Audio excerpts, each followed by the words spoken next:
Hello everyone! Thank you for being here today. I am really excited because today I'm going to be showing you my antique book collection. I don't have too many antique ones, but I do have a few that I wanted to show you today.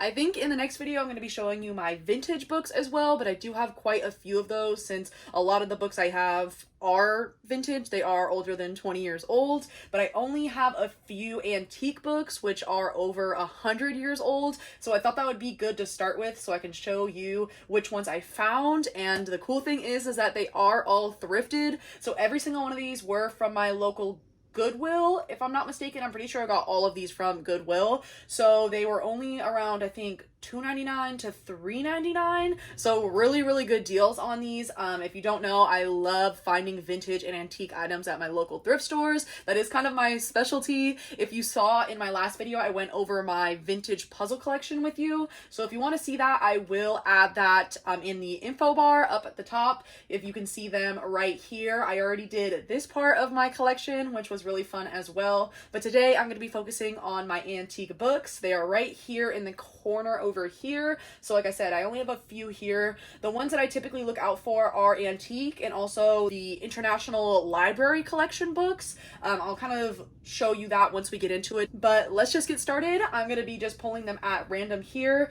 I'm going to be showing you the first three here, so I'm just going to pull these out one by one. So these are all by John Masefield. So the first one I have here is The Story of a Round House. The condition on this one is actually really good, considering this one is from 1915. So it's this really pretty maroon cover on these ones. It has the kind of gold on the top of the pages here, which I love the look of those with the gold and the maroon. So like I said, this one is from 1915 and it's pretty cool because it is written in on the cover here and it's dated from December 25th, 1915. So the Christmas of 1915, which is super cool. I think it says for Arthur Walcott Bourne from Ela, something like that. I can't fully read it, but it looks like it might have been a Christmas gift from 1915, which is super cool. Like I said, I love seeing these personal little touches, especially from something that's over 100 years old. So this is almost 110 years old, which is so crazy to think because like I said, this one is in really good condition. The binding on it is not coming up anywhere. There's a tiny bit of wear on the corners here. But like I said, considering how old it is in really good condition. The pages do have a little bit of wear on them on the outside, but the actual book is also in really good condition. There is a little bit of browning on the sides, but I like how this one is laid out. There isn't too many words on the pages and it's spaced really interesting. So I definitely like the look on these ones. No pages are coming out or anything. Like I said, the binding is really good. And it does have this little stamp on the bottom here. It says Paul Elder and Co. San Francisco. So it has that on the bottom of here as well. There is a tiny crinkle on the back here if you can see that, but like I said, otherwise this one is in really good condition. This is The Story of a Round House within this collection. So like I said, I do have a few within this same series. So this next one here is The Daffodil Fields, also by John Masefield. It has that same gold and maroon coloring to it, the gold on the top of the pages. This one is a little bit smaller. You can tell that this is a shorter book just by looking at the size of it. This one does have a little more wear on it. You can see that there is some pieces kind of taken out on the side here, but the binding is still really good on it. It's not coming off at all. The top has a little bit of wear as well, but again, this one is also written in the same note on there. So from December 25th, 1915. So I'm guessing these were all given as a gift in December of 1915, which is so cool to me. This one does have a 1913. Yeah, this one has a copyright of 1913 actually, which is interesting since they look like they have the same kind of binding and look to them. But again, this one has that same spacing. There's a little bit of crinkles on these pages here. You can see some of the pages have some crinkles, but this one is still really tight in the binding. Binding hasn't really been cracked at all, which is really cool. So I want to be careful. Oop, because I don't want to crack some of these pages. It looks like it was taken pretty good care of and wasn't read too many times. It does still have the same Paul Eldrin code San Francisco on it as well.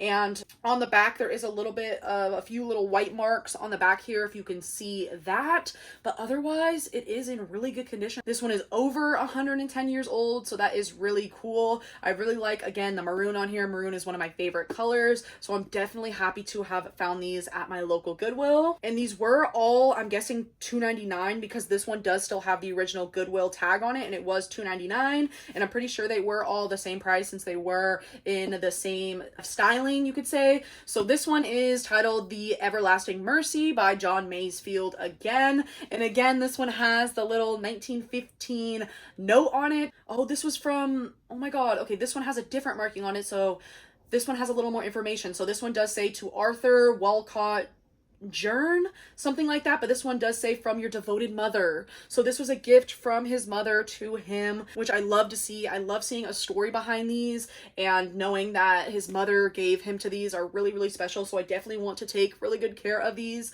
So it looks like these were all from his mother to Arthur, which is just such a cool thing to think. So this one is titled The Everlasting Mercy and the Widow in the By Street. So let's see the year on this one. It looks like it might be from 1914, I believe. This first page does say the Macmillan Company 1914, but then if you move the page, it does also have a copyright of 1912. So I'm guessing the specific book is from 1914, but maybe the actual story is from 1912 or so. I might have to do a little bit more research to see, but this one does say to my wife as well on the cover. So John Masefield wrote this to his wife. Again, in the same style here, kind of has that same spacing and layout. The pages do have maybe a little bit of a crinkle on them, but again, the binding isn't super cracked on this one, so it was definitely taken pretty good care of. The pages have a little bit of browning, and you can tell there is some wear on the actual pages here. This one I think might have the most wear on it, just looking at the actual pages, and it does have some marks on the front cover here, but the binding is still really good. A little bit of wear on the top and the bottom. The back has a few markings on it as well, and on the gold on the top here, you can see that it's kind of wearing. There's a little bit of browning on the gold on top here, so I would probably say that this one is in the most used condition, but that's okay. It's, again, from the early 1910s or so, so considering how old they are, I definitely do think that these are in good condition. I do want to do a little bit more research on them to see how much they are worth. I don't exactly know off the top of my head how much they are worth because I do collect them. I don't plan on selling these or anything. I know that keeping books like this does put a little bit of wear on the spining, so I might start laying them flat like this, laying them more flat. I think that might be a little bit better on the binding and the spine on these, so I might start stacking them up like this, especially since I do have a little bit of room on this bookshelf here. As you can tell, I might be able to do them in stacks. Let me know if you think that would be a smart idea. Like I said, I think I've heard that is better for the books, and since these are so old, I want to try to keep them in the best condition that I can for as long as I can. So definitely let me know down below what you think I should do in regards to storing them but still having them on display on my bookshelf. So moving on, these ones are my favorite ones. These ones are very, very prized to me. I will tell you a little bit more about them. This is my little bookend here that I want to keep so that they don't fall over. But these ones are by George Eliot. And if you don't know, George Eliot was a woman back in the 1800s, and she went by the name George Eliot. So people did not know that she was a woman because sexism, misogyny back then. You know, you wouldn't be as popular, or you could even be persecuted for being a woman author back then. So she went by the pen name George Eliot. So these ones are really special to me, knowing that these are by a woman author, and you know, she probably faced a lot of persecution, especially back in the day. So I have The Middlemarch by her, which is actually one of her most famous works. That's what she got popular off of back in the day. So Middlemarch, I think, is her most popular writings. So when I found these, again at my local Goodwill. I was extremely excited. So I actually found these almost by chance. One of these books, I can't remember which one it was, but it was on the top of the bookshelf. And if I wouldn't have seen that, I probably wouldn't even have found these, honestly. I saw one, like I said, sitting just on the top of the bookshelf. So then once I saw that one and saw that it was only $2.99 and it was by George Eliot, I searched for more and I found the other two here. But this is going to be the Middlemarch Volume 1. Does still have the original price tag on it, so it is $2.99 from Goodwill. The only thing about these is that I could not find a specific copyright on them. Through my research, I think that they might be from 1880, 1890 to around 1900. So if anyone knows the exact year on these, I would love to know. Like I said, I've done quite a bit of research on these ones, but I haven't been able to find the exact date and ones, since there is a couple of different copies from back then. And like I said, this one does not have a specific year on it, but I thought it was super cool because you can tell that the illustrations on it are, you know, done by hand, of course, and etched in. I want to be extremely careful here holding this. So you can see that it has this little thin sheet on it to protect the inking on the illustration here from getting on the cover. So I want to be super careful here. So this one, again, is titled The Complete Works of George Eliot, Middlemarch Volume 1, but it is illustrated by somebody else. So the illustrations are done by a specific company here, it looks like, and it was published in New York and London by Harper and Brothers Publishers. That's what I was trying to use to find the year on here. I was trying to look up, you know, the Harpers and Brothers Publishing, you know, when were they around? When did they publish books, to try to narrow down the year on here. Like I said, I think it might be the 1890s. If you know, just definitely correct me there, because I would just love to know the exact year on here. Because like I said, if you go through these front few pages, there's no copyright on it. And then you get to the prelude here, and there is a little bit of wear on the corner pages here. So I just wish I knew the exact year on this one. These images in here are gorgeous though. I love the images, the illustrations in here, and they're on these special almost laminated pages, so it's definitely really, really cool to see that in such an old book, considering I know that it's over 110 years old or so. Going over the condition here, they have the gold pages on the top here. There is a little bit of wear in that. Again, you know, on the front cover there's a couple of little spots. There is some wear on the bottom and top corners, but the binding is still in good condition, I would say. And then on the back, there is a little bit of this like sticky, almost residue stain. I don't know what that's from. It's not, you know, crazy bad or anything though. I just don't want to really mess with it. The pages are a little bit worn, as you can see on the bottom and the sides here, but otherwise it's in good condition. I will definitely take it. Like I said, these ones are really, really special to me. I definitely would say that these ones are probably my favorite, just because I know that the story behind George Eliot and being a woman author back in the day, you know, really resonates with me. So I'm definitely happy to have found these at Goodwill for $2.99. You really can't beat that. And I feel like they were almost destined for me to find them, since they were since that one was on the top of the bookshelf and it was almost calling me, it felt like. I was very surprised that whoever must have found that first one didn't pick it up. But these ones do all still have their $2.99 price tag on it. This one is titled Poems Volume 2. So I do not have Volume 1 of Poems, which is, you know, sad. But like I said, I'm definitely happy to have just found these ones when I did, especially for such a cheap price. So this one is again illustrated by the same company here. I'll show you the marking on here if you can recognize that, if you know who that illustration was done by. I don't recognize it, and it looks like it's written in Latin or maybe Greek or something. I can't tell off the top of my head, and like I said, since I couldn't find these exact ones, I wasn't able to find who illustrated them. But again, it was published by Harper and Brothers, and it is the complete works of George Eliot. So again, I don't see any specific copyrights on this one as well. It looks like they might have been done around the same time though, and the binding is still pretty good on this one. You can see the actual stitching here, and it's not coming up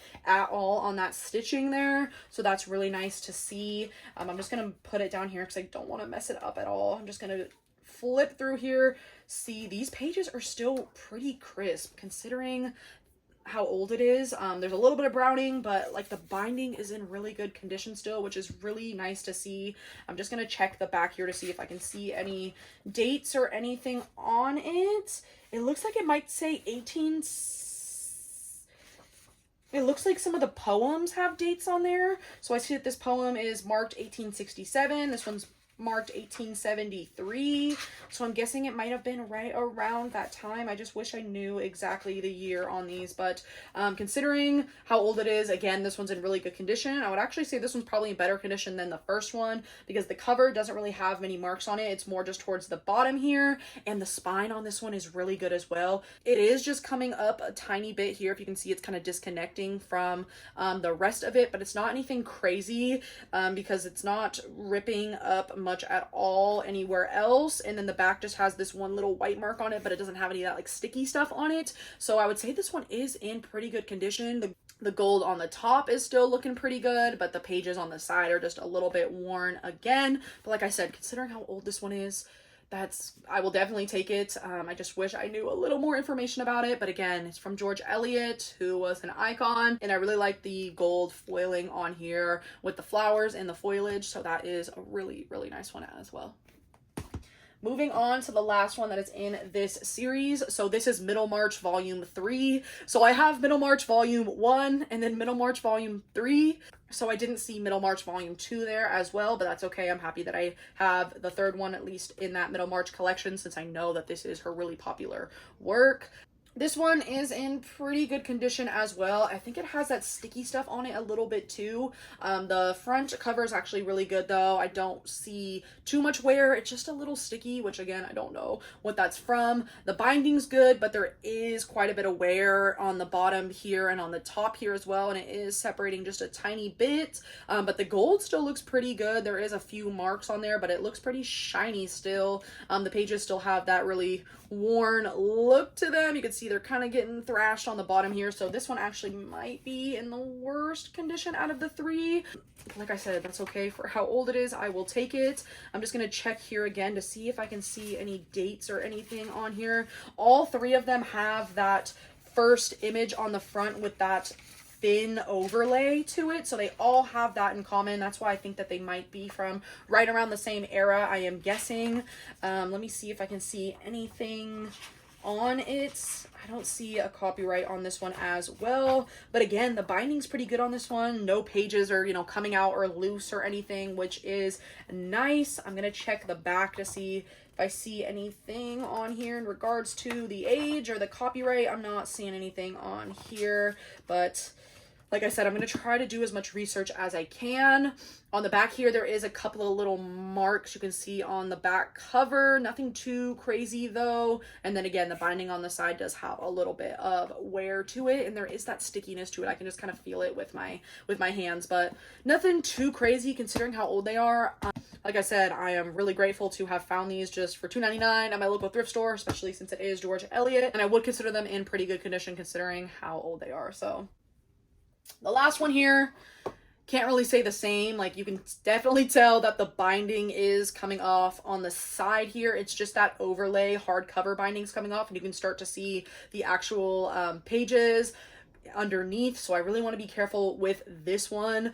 With that being said, the rest of it is in pretty good condition. The front of it is gorgeous. I love the gold trim along the side, and then the gold on the top is really shiny on this one too. So the only real condition is on the side here, and I don't want to lose this panel because this panel is beautiful as well with all the different gold going across it. And this is from the International Collectors Library. Like I said, I do have a few of those. I have a few others, I think, in my more vintage collection from the 40s or so, but this one is from 1921, I believe, if I'm not mistaken. So this is Victory by Joseph Conrad, and it is copyrighted 1921. So again, this one is antique, just past that antique mark just a couple of years ago. There is a little bit of a white mark on the side here, but otherwise, like I said, the covers are pretty good on this one. The binding is good considering it is coming off. Considering that the hardcover part's coming off,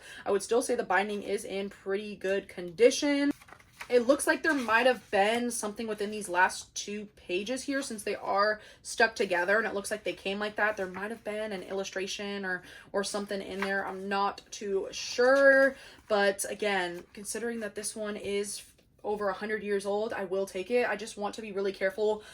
Let me know if you think I could glue this back on. I know that there is like binding, like book glue that you can get. So if you guys think I should glue it back on, let me know. I just don't want to ruin it and make it worse, but I think it might be worth it to try to glue that back on. There is a little bookmark in here as well, if you can see, just to keep your page. So there's a built-in bookmark, which is really cool. I'm going to try to flip to that page so we can see the bookmark condition in full. Let me see. Okay, here we go. So it looks like it might be ombre, or it's just so old that the green started fading on the edge there, because you can see that the rest of it is this green color to match with the cover, but then towards the bottom it's a little bit worn here, the part that sticks out. So I'm guessing it's probably just worn off from usage there. That's crazy to see though that it still has that bookmark in there. I just want to be really careful with this one. I'm not going to touch it much more because it is coming off. So just show you one more time the binding on it there, but I think I might try to fix that one up. Like I said, I can probably put some spine glue on there to reattach that part to the cover, but that is actually it for my entire antique collection. So those are the books that I have that are over 100 years old. Like I said, I found them all at Goodwill, so I'm really grateful to have found those. I think the next video I'm going to be doing is going to be showing some of my more vintage books as well, because like I said, I have quite a few from the 40s and I think maybe the 50s as well that is in the special hardcover binding. Like I said, I think I have a few others from the International Collectors Library. So if you want to see that, just subscribe and keep a lookout for part 2. Thank you so much for being with me today. I really appreciate it, and I hope you have a great rest of your day. Thank you so much.